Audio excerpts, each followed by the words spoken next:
नमस्कार, मैं हूं आपके साथ अनुष्का राय और आप देख रहे हैं नेशन भारत न्यूज। कांग्रेसी एमएलसी ने कन्हैया को कहा कि कन्हैया पहले क्या थे वह हम नहीं जानते हैं, लेकिन अब कन्हैया कांग्रेस में शामिल हो गए हैं। अब वह देश हित के बारे में बात करेंगे। कन्हैया कुमार और रंजीता रंजन की बिहार आकर चुनाव प्रचार करने से बिहार में हो रहे दोनों सीटों पर उपचुनाव में काफी असर देखने को मिलेगा और यह भी देखने को मिलेगा कि कांग्रेस इन दोनों सीटों पर जीत हासिल करेगी।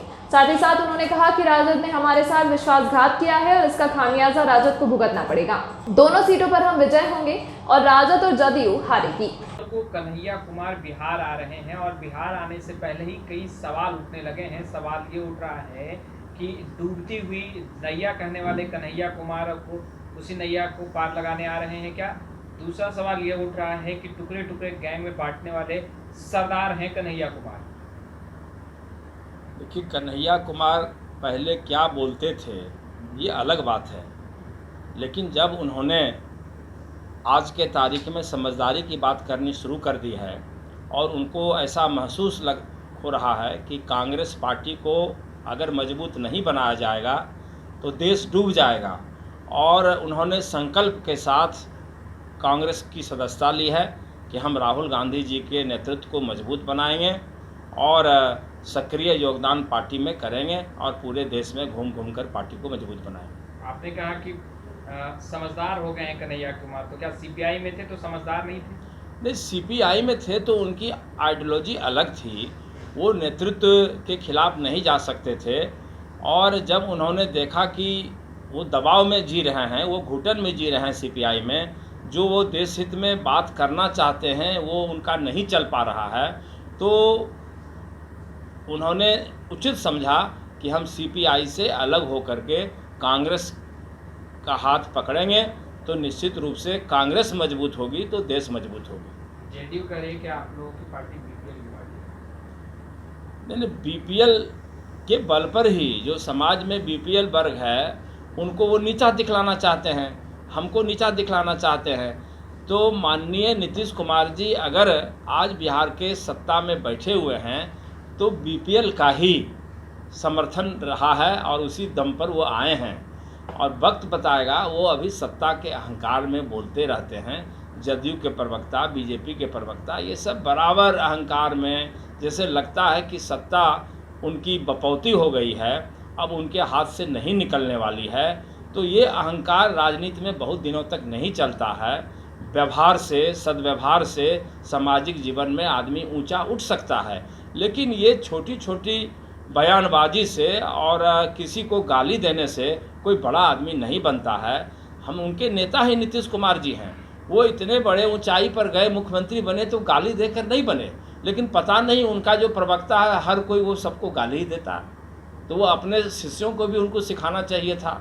मैं ये मानता हूँ कि नीतीश कुमार जी किसी को गाली नहीं देते हैं, तो इसी तरह से यह हमको लग रहा है कि अगर उनके इशारे पर गाली दे रहे हैं तब तो नीतीश कुमार जी का दो चेहरा है। किसी को गाली देने से कोई बड़ा आदमी नहीं बनता है।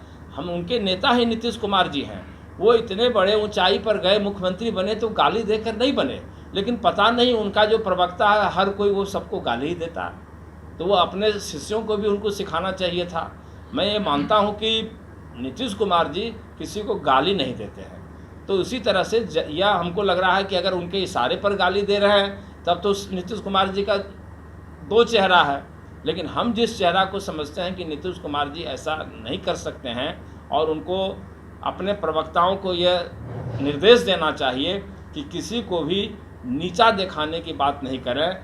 अगर राजनीति में एक दूसरे के बारे में आरोप प्रत्यारोप लगता है, लेकिन एक स्तरीय होना चाहिए, एक समझदारी भरा आरोप होना चाहिए और मर्यादा के खिलाफ नहीं होना चाहिए।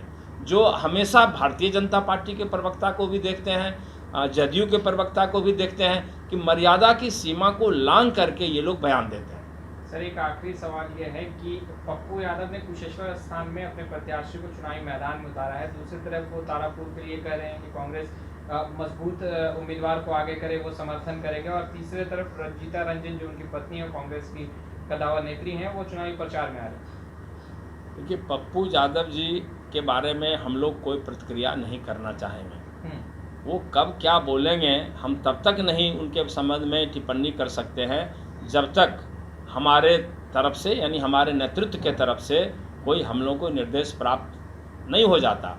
रंजीता रंजन कांग्रेस की सीनियर लीडर हैं, वो आएंगी तो उनका स्वागत है और वो भ्रमण करेंगी तो उसमें कांग्रेस पार्टी को फ़ायदा भी हो सकता है। इसलिए रंजीता रंजन के संबंध में अगर आप कुछ बोलने के लिए कहना चाहते हैं तो हम तैयार हैं बोलने के लिए, लेकिन पप्पू यादव के बारे में चूँकि मेरे दल में नहीं हैं इसीलिए हम उनके बारे में कोई टिप्पणी कुशेश्वर स्थान में कितना खामियाजा भुगतना पड़ सकता है सर, क्योंकि रंजीता रंजन जी तो चुनावी प्रचार करेंगी ही, वोट अपील करेंगी कांग्रेस के प्रत्याशी के लिए, और खासकर यादव समाज का जो वोट बैंक है क्या उसमें टूट देखने को मिलेगा, क्योंकि पप्पू यादव ने भी अपने प्रत्याशी को उतारा है।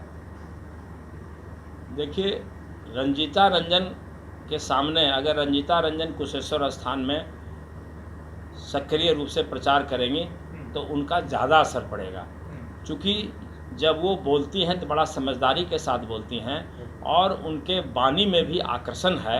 इसीलिए हम समझते हैं कि पप्पू यादव से ज़्यादा कारगर रंजीता रंजन वहाँ साबित होंगी और हमको लगता है कि ज़्यादा वोट जो भी है संभव मिलना चाहिए हम लोगों को कुशेश्वर स्थान में भी। अभी तक के लिए फिलहाल इतना ही। खबरों के साथ बने रहने के लिए देखते रहिए नेशन भारत न्यूज।